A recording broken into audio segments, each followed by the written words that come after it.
anyway, I was thinking about it. So we talk about this mark of the beast, and it's this 666, and I don't know. We think about it as, this mark on the forehead too, but we clearly don't have the word God written across our forehead.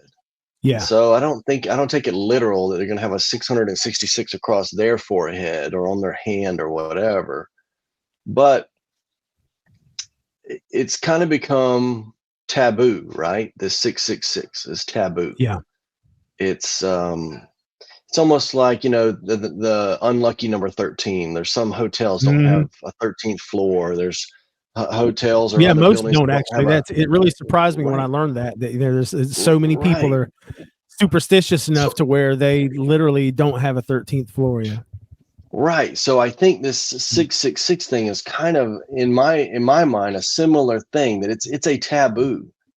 Anytime you hear the word or hear the number 666, everybody goes, oh, it's the mark of the beast, immediately. That's the taboo.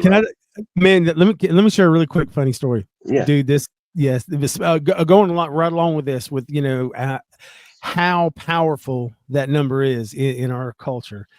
So this was several years ago. I had a long day. I was headed home from work, and I'd stopped at Crystal. I was going to get some food, and I got a little combo meal or something. And I was tired. I was in a bad mood. I'd had a rough day, man. I'd been getting rained on all day. And I don't like being upsold. And so I just ordered my combo, and the girl is like, would you like a hot apple pie with that? And I admit this was not the Christ-like response, but I was really annoyed. I'd had a bad day. I looked at the girl and said, if I wanted a hot apple pie with that, I would have ordered a hot apple pie with it. Now I would just like my combo, please. Right? With spit in it, please. Yeah, exactly.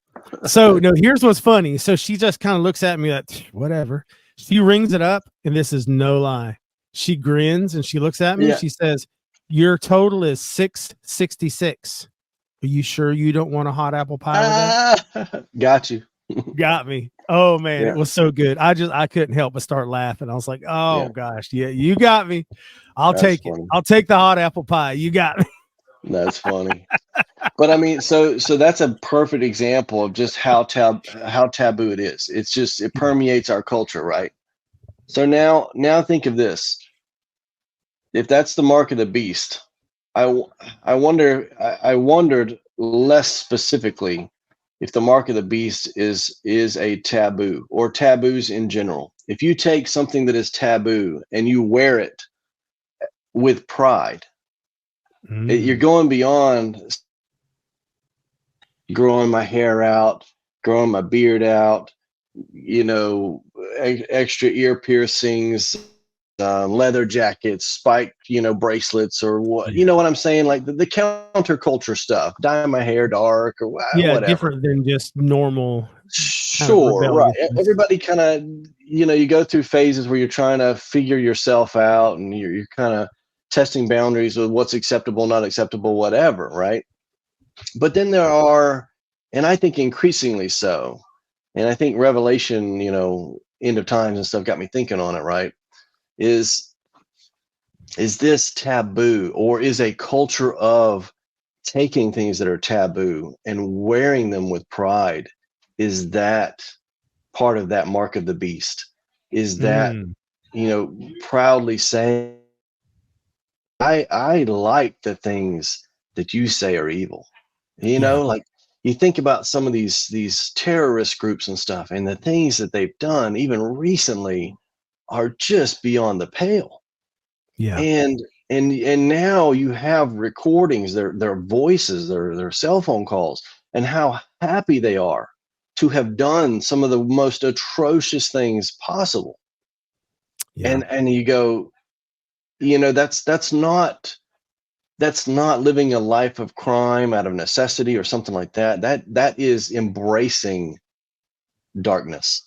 Yeah. And you see it in other ways with people doing things to kids and stuff like that, and trying to rationalize some of these very dangerous things in society today and trying to rationalize why you should be able to do those things.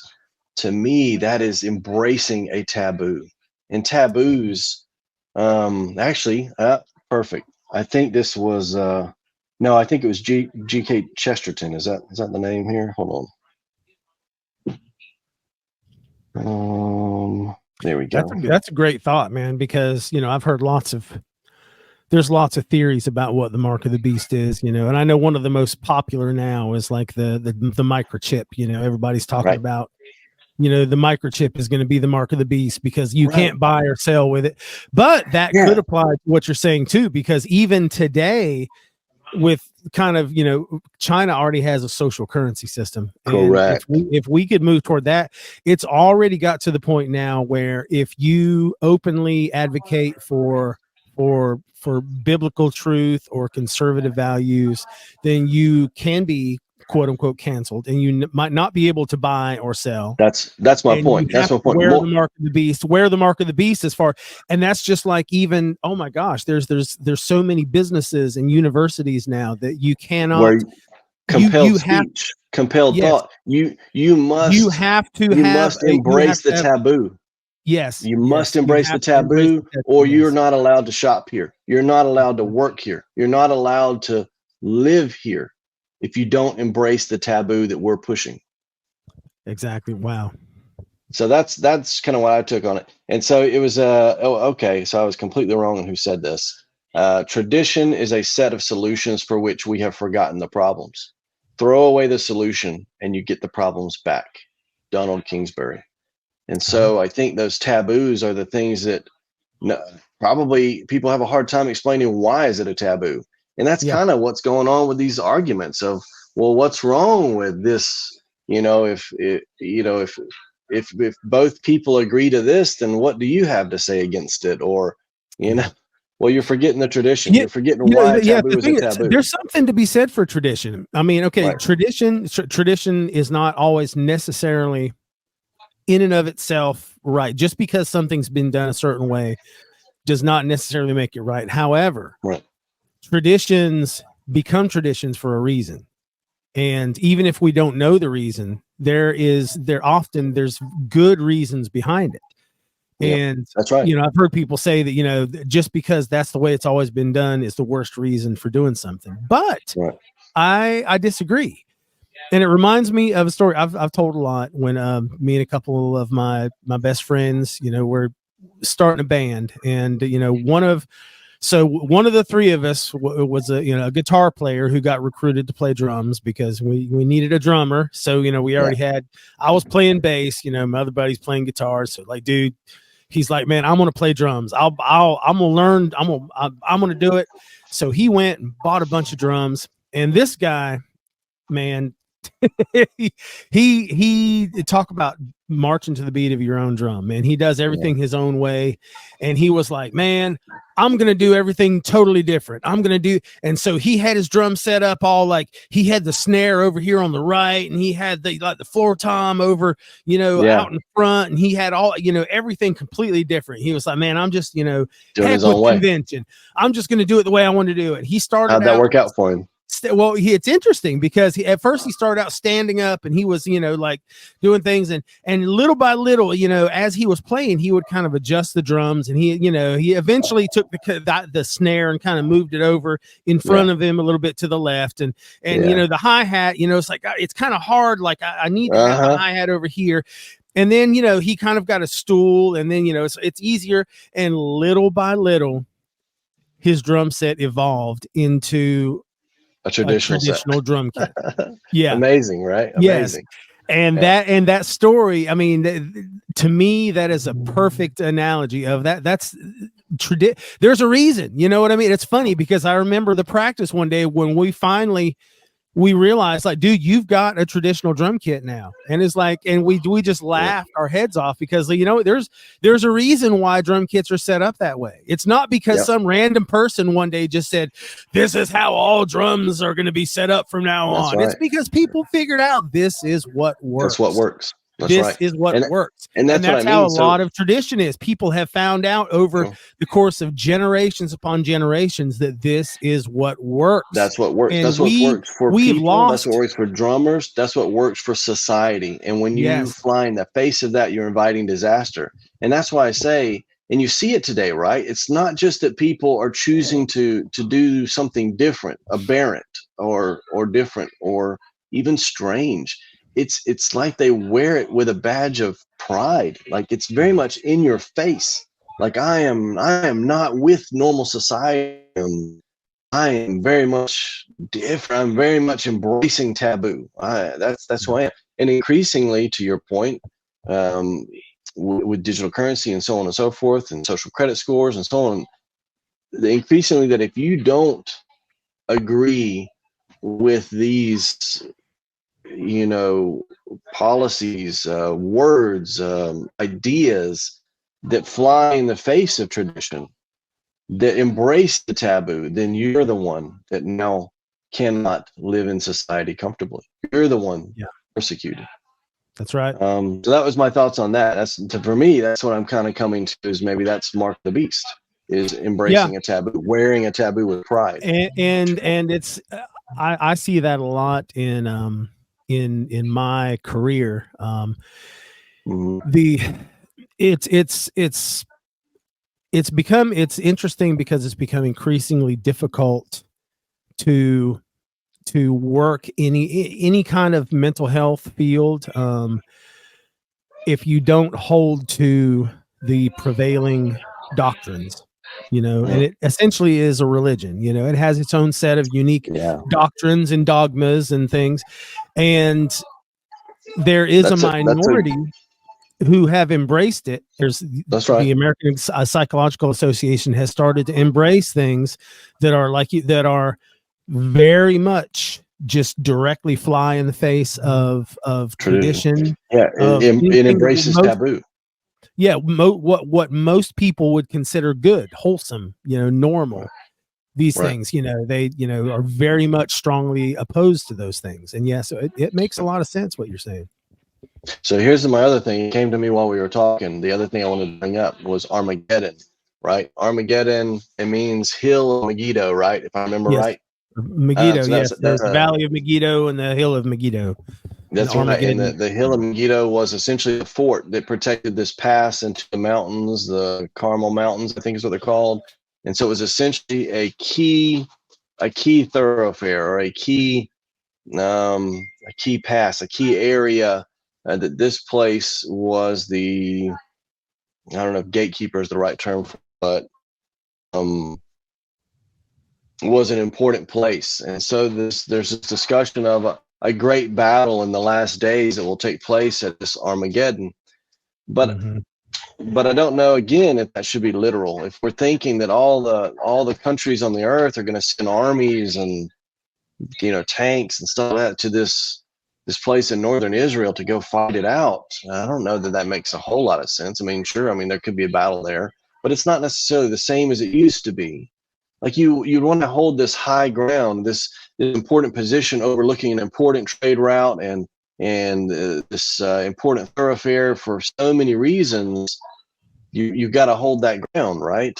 Yeah. But I wonder if there is a more modern application to that. So it got me thinking, though, like, what's a place that we trade with everyone on? What's a place that there could be a battle for this space that would impact pretty much everyone? Yeah, there you go. That's it. Whoops, right? I messed up. So this is the high ground that protects the connections to everyone else, right? So that's what got me thinking. What's a modern, not necessarily translation, but version of Megiddo. And so it got me thinking about information. Like if there's a great battle for the intersections of information, the thoroughfares of information, which would be like news and propaganda and stuff like that. Yeah. Like if there is a great battle in the last days over truth and how you can get it, or can you get it, that makes more sense to me. So if that, you're yeah, and running it's really, there's a lot of, we see that a lot of that on the internet right now. It reminds me of when Elon Musk took over Twitter. sure. He oh my gosh, he fired what, like 80% of Twitter staff. And he openly said, look, Twitter was basically a propaganda tool of the government. The Twitter was working for the United States government and that was only one propaganda machine. Facebook and Instagram and Snapchat and TikTok for another government, and on and on and on. Not to mention even major networks of news and stuff, questionable on their reporting, questionable on their version of the truth, right? Politicians specifically, their version of the truth. So anyway, that got me thinking about maybe that's more applicable to our day. Maybe that's more applicable to the mountain passes and the high ground that impacts so severely the survival of our society today. Maybe it's information, truth. That's the battle, big battle that everyone has to take a side on. That's essentially what the Battle of Armageddon is. Everyone takes a side, right? And so, so the Valley of Megiddo did y'all just be metaphorical? Correct. That's what I'm thinking. That's what I'm thinking. And if that's the case, it's already being fought. And I listened to some other people that were talking about Armageddon, and their take on it was, one, it's maybe it means when good is battling evil. Basically, when you're choosing a side, or when you have to choose a side, are you going to fight on this side, or the good side, or the bad side, or whatever? Then that's part of Armageddon. That's when the world is in this conflict of good versus evil. They also, other people had mentioned, is there a thing of a personal Armageddon? Do we have personal Armageddons? These things that we kind of have to fight, have to choose, have to go forward in. Anyway, there was lots of imagery there. There was actually, I don't know what I'd do with my notes. I wish I had them here, because there was an interesting, just a mention of, I think it was an Old Testament story. I don't recall, because we hardly ever talk about it. You don't even need notes. You do better without notes than I could ever do with notes. I can't remember anything, man. My brain has turned to mush, I think, from just the snippet culture that we live in now, where I've developed this short attention span. I hate to say, I think, where everything, we want everything quick and now, and I hate it. I really hate that about myself. But I have literally found, like, if I see something interesting, like on Facebook, somebody posts something, oh, that looks interesting, and I pull it up. If it's something that's more than like a single page of text, I'm like, I can't read that. I'm not going to read that. I hear you. Basically, the Lord fought the battle for them. The Jews knew they were surrounded by their enemies. Their enemies had come together to destroy them, and they were like, there's no way we can fight this battle. And the Lord told them, or the prophet there at the time told them, that the Lord is with us. We're going to go out there and we're going to do what we can, and you just got to show faith. And so the people showed faith, and they showed up to the battlefield, and lo and behold, all of their enemies started fighting amongst themselves, because had already fought amongst themselves, because they started planning out the spoils of war, and then they were in disagreement on who got what. So then they started fighting. And so when the Jews walk onto the battlefield, the battle's over and they won, because they else destroyed each other. And apparently that was referenced in this discussion of Armageddon. And so, and also this, the seven-headed dragon and the beast, who's a servant of the dragon. I think it's actually the beast who killed the beast, because the dragon is imprisoned, but the beast was killed by essentially its servants and stuff like that. So the evil turned against the evil. Oh yeah. Kind of deal. And so that's something to watch for too, I guess.